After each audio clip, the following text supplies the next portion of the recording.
Assalamu alaikum wa rahmatullahi wa barakatuh to some of you, and peace out to the rest of you. Hit the share button because the message is more important than the messenger. Well, here's the deal, y'all. Yeah, I'm sorry I've been out, but I've had a rough ass week. Matter of fact, I probably shouldn't have started with the peace creed and then go straight to the A word. My bad. But yeah, I've had a rough one. This week has not been easy. It's been a doozy. I mean, it's been okay. Give this exam. Done. After this exam, do this. Done. Okay, I gave the exam. And then, okay, now, after the exam, and then the other task in the chore, you got some more. You're not done yet. Okay, well, when the hell will I be done, and what the hell is it going to take? And you know what? Shuck this fit. You do it.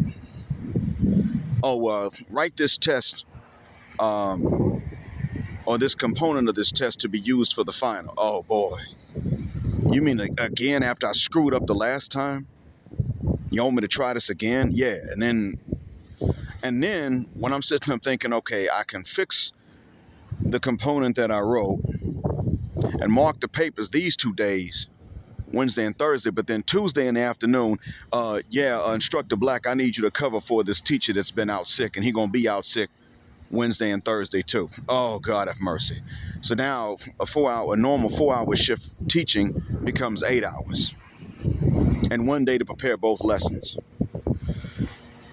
Oh man. And he was like, just pass around, the professor was like, just pass around a sheet of paper, let my students write their names. No. See, they're going to write it in Arabic.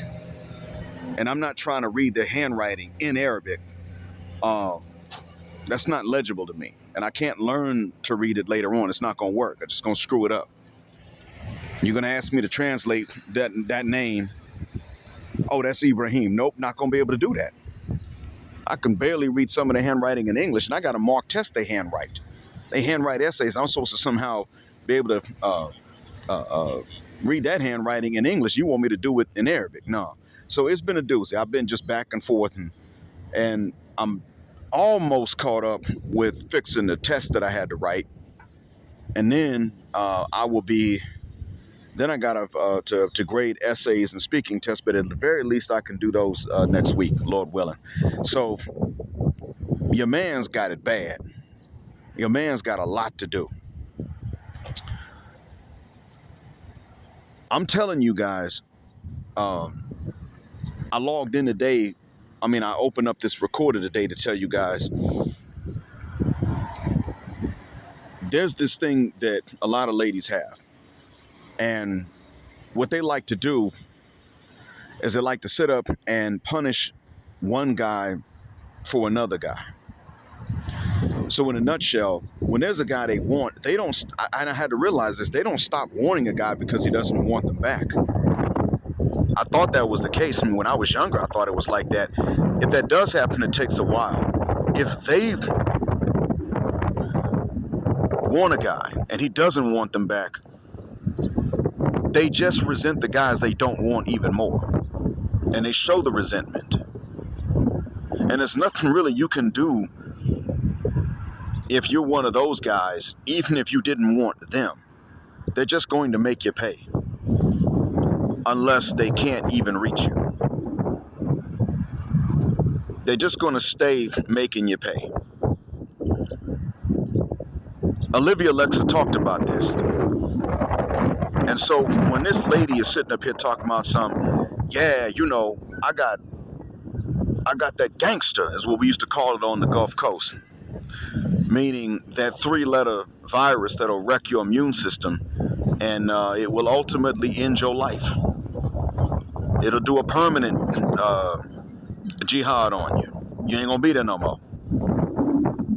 You ain't coming back from that. That's what this lady has on this video that's going viral. She talking about, I don't have to tell you, and this just shows you how dumb they are. this B word put her face on there, not her name, but she put her face on there, talking about I ain't got to tell you. Okay, so great. Now the only men that you can possibly get a date with are men that ain't seen that video. Now, what she gonna do later on? She's probably gonna tell some guy, "Oh, listen, I mean, I saw you looking, but don't worry about that. That was just a video. I'm just tired of guys approaching me. It was to scare them off.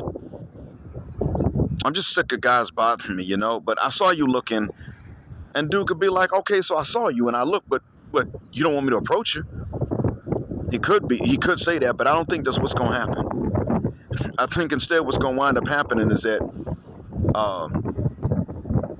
some guy's gonna sit up and say, "Oh, well, you approaching me? I mean, that's cool. Yeah, let's talk, let's chat. I could respect that. I could dig that. You know, you're beautiful, and you're gonna have guys coming at you all the time, so I understand." And that's the problem. We are always too available.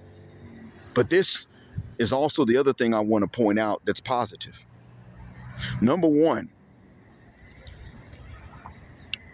because of what Olivia Alexa has told us, we now can articulate that which we've already known. Instinctively, men who pay attention to women, which is not a bad thing to do in and of itself, can pick up on the fact that, you know what, these broads are out here with the gangster business. Instinctively, these men can pick up on that. But she articulated it because there was a study done. And she is a lady, so she set up and said, yeah, you know what? Yes, it's true. If men that we do like don't want us back, we're going to make the men that we don't want to pay. In this study, when the women ranked men at different levels of attractiveness, and then they were later told that the men they ranked attractive were also participants in the study and ranked them unattractive, they turned around and re-ranked the unattractive men as even more unattractive than they did the first time. And so what this in a nutshell did was it sent a message that they were going to make the men they don't want pay dearly for not getting the men that they do want. Now, these men they don't want, as I've stated, don't have to show that they want them for this to work. It just makes it easier. They're going to do that anyway. And I want to point out to you that since most of us are not their type, many of you are going to be targets of this. Nothing you did. You're just going to be targets of this. And this is one of the reasons that it's better to not even try to engage and try to start conversations, because they're looking for someone to tell this. They're looking for someone to whom to do this. They're looking for somebody because they need to get their ego back and they want to punish these guys. Now, the positive part about this is that, number one, we know this now. We could have paid attention and sort of surmised this, but now we know it consciously if we saw Olivia Alexa's explanation or you heard me say it to you.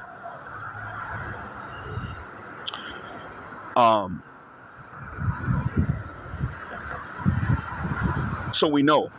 You can't lie to us about it. They're opening in our face. But then there's one other thing that's very positive about this. From what I've been able to gather, the Black Manosphere is not out there telling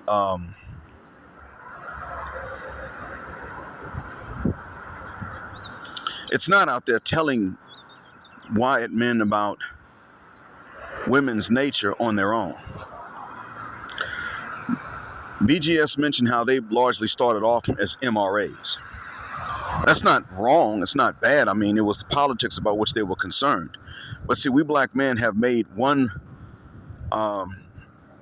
we've made an error, but there's also, because all men go in between extremes, there is a benefit to this error, and then the opposite error has its drawback and its benefit too. We have paid too much attention, but this has also allowed us to learn their nature. At the very least, we had a level of interest in them that was enough to learn about their nature and learn what it is they're hiding from men and why they're hiding it. And as a matter of fact, our women have been very, not confessing, but they've been very vocal in their punishments of men who don't understand them.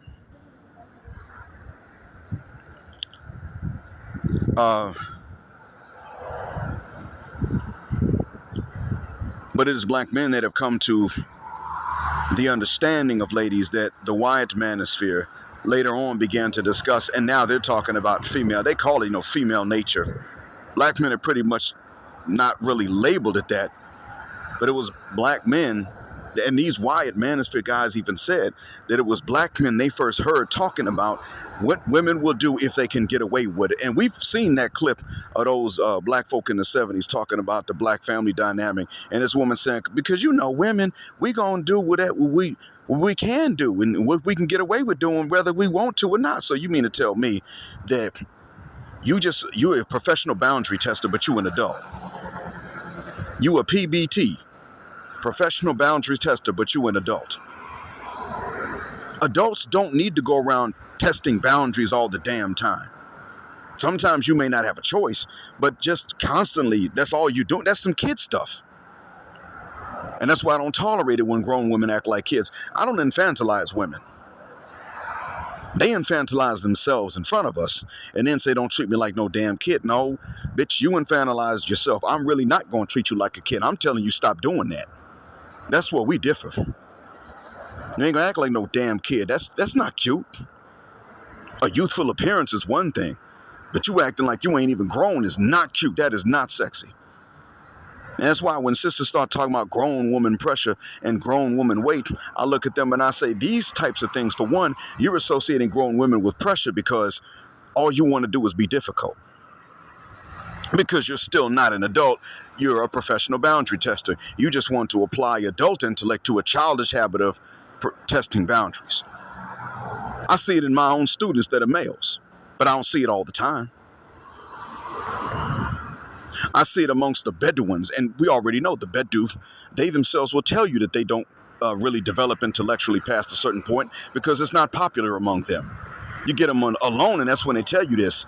I don't expect them to make these confessions in a group. They're proud as hell. But alone, they'll be like, no, we don't like education. We don't like learning, and we'll cheat if we can get away with it. And these things are changing, and that's true. But it's not completely dead yet, and you're still going to see remnants of it. And deal with them and face them, and you'll have to fight them back. And they're right about that, and I appreciate that honesty. But this is what I've been getting at. Professional boundary testing is something that we hear. Well, we don't hear about it in those words, but we hear about them doing things that I'm calling professional boundary testing. The only reason I'm not calling it professional all the time, or the only reservation I have about it, is that they don't really get paid to do it, but they're testing it partially in order to get paid more for the same things. They do it as if it's their job.